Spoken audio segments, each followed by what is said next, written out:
Bueno, les quiero contar a esta hora de la tarde que un borrador del proyecto de reforma constitucional en materia de seguridad ha despertado ciertas críticas o ciertas miradas con mayor atención sobre algunos temas. Vamos a profundizar en eso.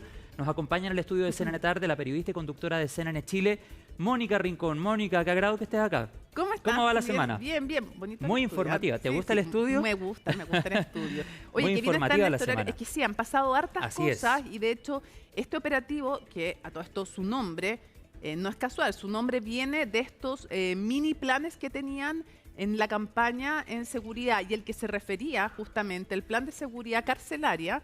En el caso de la campaña de José Antonio Cast, Sí, claro. actual presidente, se llamaba Cancerbero y tenía hartas otras medidas más. Después hay que ir revisando si van a implementar las otras medidas que proponían en campaña. Ahora, Mónica, perdón que te Sí. interrumpa. Lo cierto es que la segregación en nuestro país existe. La Sí, pregunta claro. que nos queda responder de ahora en adelante, ¿cuáles van a ser los aspectos que van a componer la discusión, por ejemplo, cuando hablamos de una reforma constitucional en materia de seguridad? Horarios de visita, horas de patio. Claro. Y tú tienes en ese sentido datos bien interesantes. Sí, lo que pasa es que la segregación se puede hacer y lo que estamos viendo ahora, que incluso hacer una segregación que implique un régimen carcelario más estricto, no requiere reforma constitucional. Por algo lo están haciendo en estos momentos y lo pueden Hoy hacer. se hizo segregación.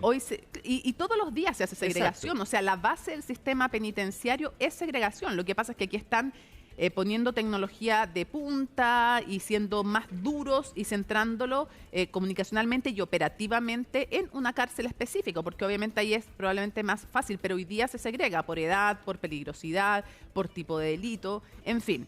Entonces, dejar asentado que se puede hacer sin ninguna reforma constitucional. Pero se ha planteado, una agenda de seguridad que incluye 35 medidas, 20 ya están, acelerarlas, en fin, 15 nuevas, y junto con eso una reforma constitucional, y de eso tenemos información exclusiva. ¿Por qué?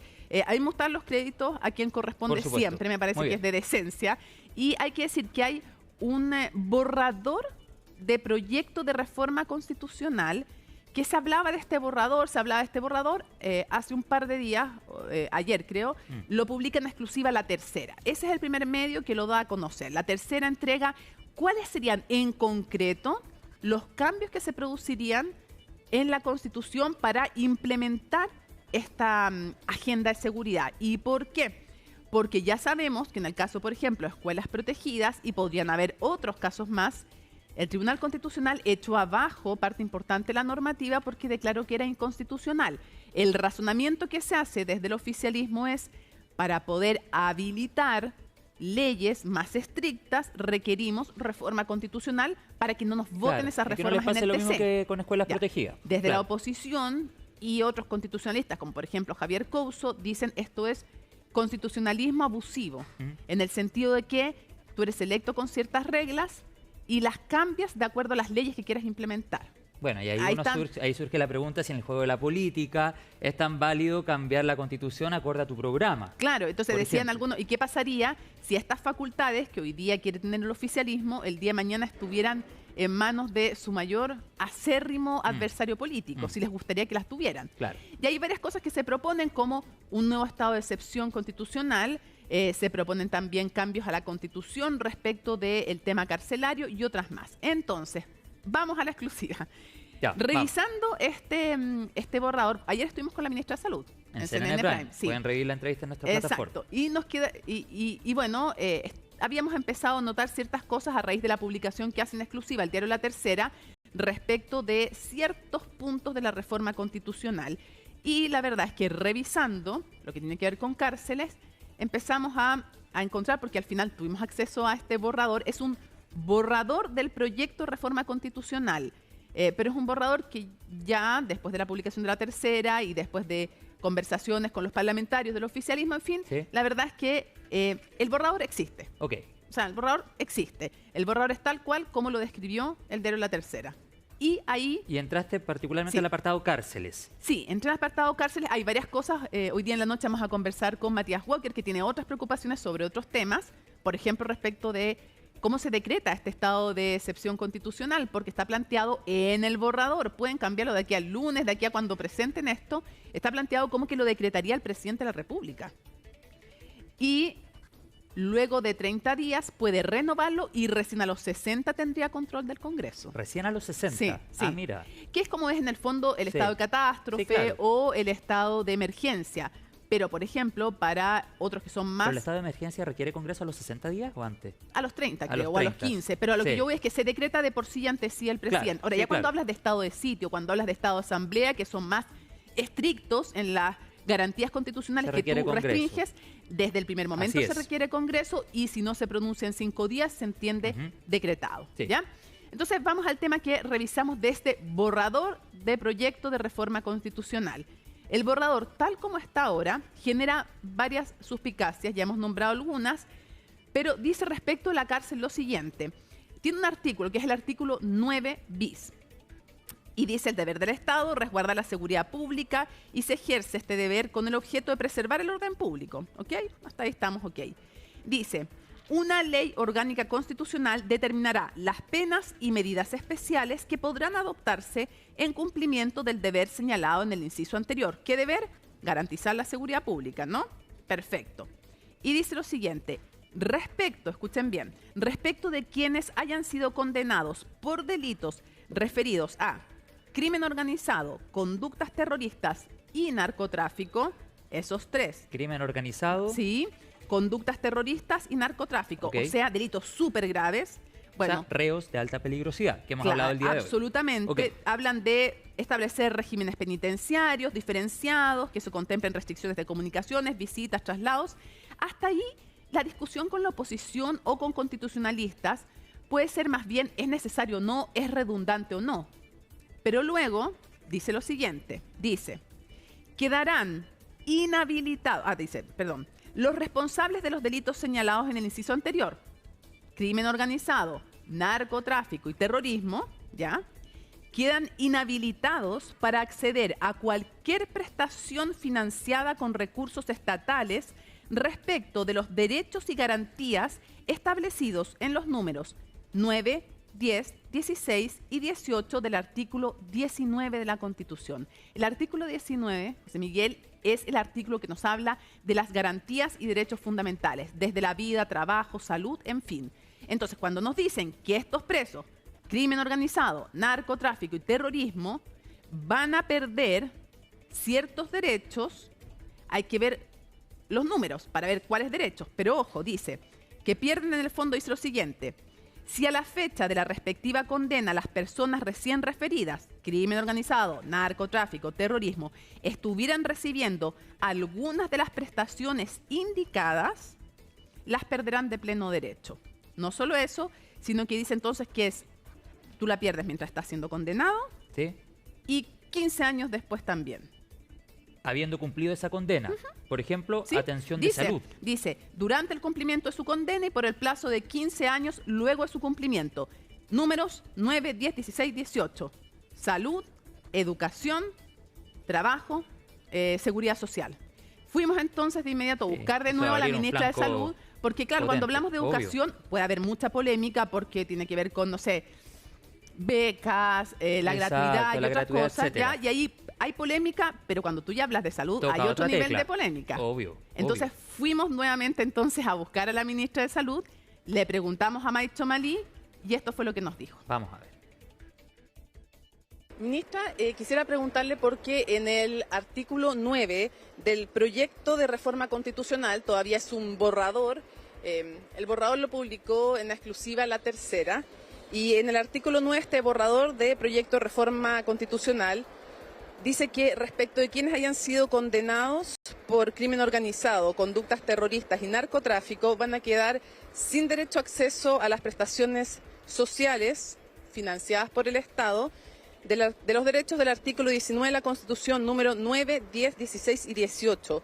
El número 9 es el derecho de la salud. ¿Es aplicable quitar a estos presos mientras cumplen condena y 15 años después las prestaciones que paga el Estado?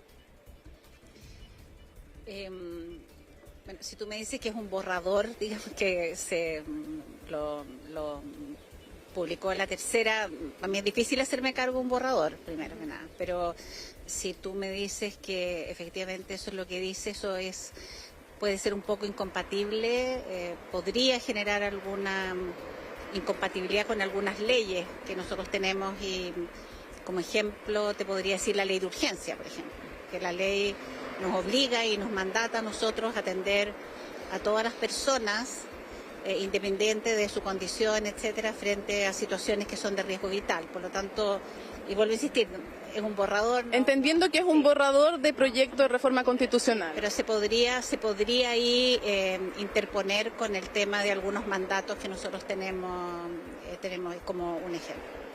Y en temas prácticos, ¿qué riesgos sanitarios podría provocar quitar las prestaciones garantizadas y pagadas con fondos del Estado para los presos y condenados? Es que se me hace difícil relacionar esto con algunas otras leyes que nos mandatan a nosotros a hacer ciertas prestaciones y ese ejemplo es súper claro, así que hay que revisar ese. El de las urgencias. El de las urgencias, muy claro. Usted no conocía todavía obviamente este borrador. No conozco el borrador, me imagino que cuando esto ya avance vamos a ser consultados al respecto.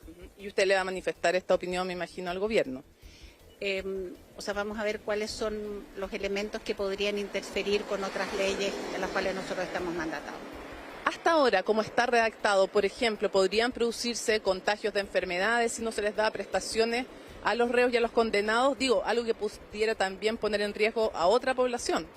No conozco el borrador, no lo he leído, por lo tanto me es difícil opinar, pero creo que el ejemplo que yo pongo es el más claro en términos de cómo podría esto afectar a algunas otras leyes. Pero en términos sanitarios, ¿esto tiene complicaciones también? Podría tener complicaciones, el mismo tema de la ley de urgencia, digamos. Pero pensemos en algo que no sea urgencia. ¿Qué complicaciones sanitarias puede tener? Lo que conversamos en el otro tema, las enfermedades infecciosas, infectocontagiosas, también podrían haber algunos elementos que se contraponen con algunas obligaciones que nosotros tenemos como sector. Y en teoría entonces eso podría afectar no solo a los reos, sino también a reos y condenados, sino que a población que no sea ni reo ni condenado. Como ocurre en la salud pública, siempre. O sea, sí. Independiente, como ocurre en la salud pública, lo que puede ocurrir con un grupo o con otro grupo puede no solamente afectar a ese grupo, sino que a otros grupos y nosotros tenemos que velar por la salud pública. No conozco el borrador, por insistir, no me puedo hacer cargo del borrador, pero si es así como ustedes lo están interpretando, podría generar esta colisión con ciertas leyes a las cuales estamos mandatados. Y ministra, para cerrar, de alguna manera, cuando se dice que se va a hacer una reforma para eliminar vía Constitución, eliminar las prestaciones pagadas por el Estado que tienen que ver con el derecho a la salud, ¿no es finalmente afectar el derecho a la salud? Vuelvo a insistir, lo que tú me estás diciendo, que es un borrador, cuando sea el momento adecuado lo vamos a revisar y vamos a conversarlo en la interna con los ministros. Pero en el espíritu de que podría afectarse el derecho a la salud. El derecho a salud está consagrado por la institución y yo creo que vamos a hacer todo lo necesario para que ese derecho siga consagrado en la Constitución. Más allá de este proyecto, un derecho está garantizado en la Constitución y la forma en que se materializa en lo concreto es a través de las prestaciones. Es a través de las prestaciones y de las políticas públicas. Esas son si no el derecho es solo papel, digamos. Así es. Sí. Los derechos de los pacientes y de las personas son nuestro deber.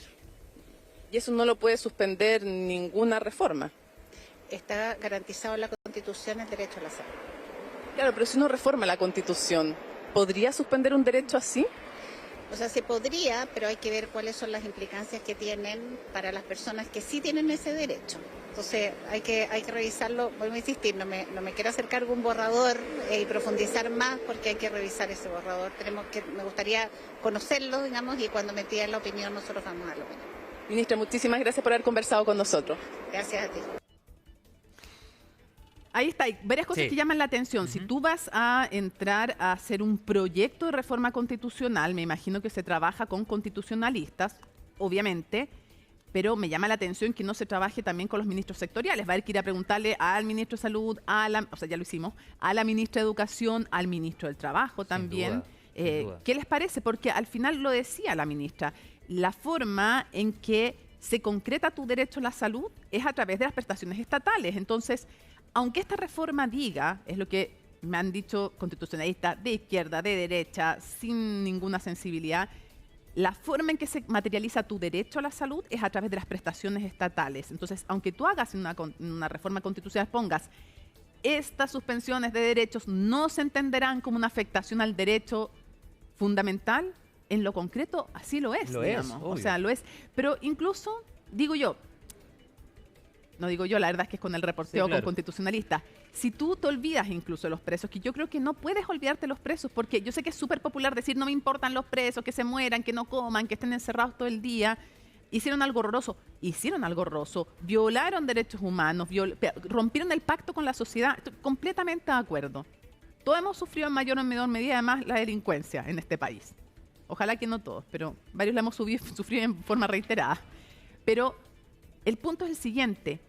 Esta forma de presentar este todavía borrador de proyecto de reforma, yo creo que van a tener que sacarle estas cosas, podría afectar, como decía la ministra también, a otras personas. Obvio, porque el preso eventualmente después sale de la cárcel y se reúne con otras personas. Y ese preso está en contacto con un gendarme. Además. Y con otros presos que no son ni narcotraficantes, ni terroristas, ni del crimen organizado. Claro. Pueden afectar a otros presos, a gendarmes, vía ellos, después a familias de otras personas.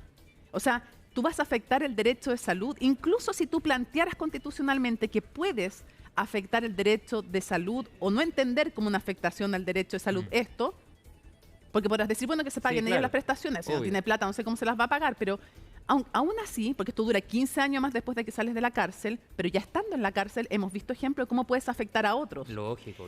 Pero además, lo que te digo yo, incluso si tú dices, le voy a suspender estas prestaciones del derecho de salud y no se va a entender, no sé cómo, pero no se va a entender cómo ha afectado el derecho de salud, después viene la pregunta, ¿y qué pasa con el derecho de salud de los que afecté indirectamente a raíz de esta medida? Exactamente. Y ahí se pone en jaque también otro tema que va a generar discusión en medio de esta tramitación legislativa, que es hasta qué punto se compromete o se asegura una reinserción. Porque en el fondo, ahí tú dices, claro, 15 años después sin prestaciones de salud, por ejemplo, bueno, como que en términos coloquiales das por perdida a esas personas también. Sí, absolutamente, yo creo que sí. Ahora, entiendo que la dureza es por la gravedad de los crímenes, porque sin duda. O sea, narcotráfico, terrorismo, crimen organizado van corrompiendo la sociedad, la democracia, todo, y creo que hay que tener la mano durísima. Sí, pero claro. yo creo, supongo, que Chile lo que quiere es ser un país libre y seguro, no libre o seguro. Exacto. O sea, nunca, no sé, los constitucionalistas de izquierda a derecha te dicen no hay que poner en pugna la seguridad y los derechos humanos. Se puede hacer ambas cosas. Obvio, claro, y al tocar el tema de salud se toca otra tecla, no va a dejar indiferente esto, No, porque la además, discusión política. digo Quedamos yo, atentos. y si no y por último, ya, si creen que los presos no tienen estos derechos, no tienen que tenerlo, bueno, piensen en los que no son presos y que se van a encontrar en la calle con estos Y presos. que eventualmente podrían verse afectados. Exactamente. Claro Ver que sí. vulnerado su derecho a la salud. Exacto. Mónica Rincón, conductora de CNN Prime, periodista de CNN Chile, gracias por estar acá. Tremenda información. Sí, queríamos Hay que ir abrir el como- debate, Mónica. Sin Yo duda. creo que abrí el debate y me parece que la ministra Maicho Malía, además, le agradezco la disposición para conversar. Es lo que esperamos de todas las autoridades, Sin duda. pero se lo Le agradecemos ahí en agradecemos a la específico, porque además ha tenido la libertad también para dar la opinión frente a los distintos temas, como lo dio en su momento con los migrantes. Exactamente. O con escucha sus latidos. También, que conversó contigo ayer en Sí. CNN Prime sobre eso y consignar que esto es un borrador. Veremos si llega a la Borrador- propuesta final. Borrador Veremos. de reforma constitucional, y aunque llegara también después en el Parlamento pueden no estar de acuerdo, Pueden haber requieren cambios, claro. 4/7, así que es difícil que lo Mónica, lograran. gracias por estar acá. Qué bueno que Ya, estás pues. acá. Nos vemos en la Nos próxima. vemos bien.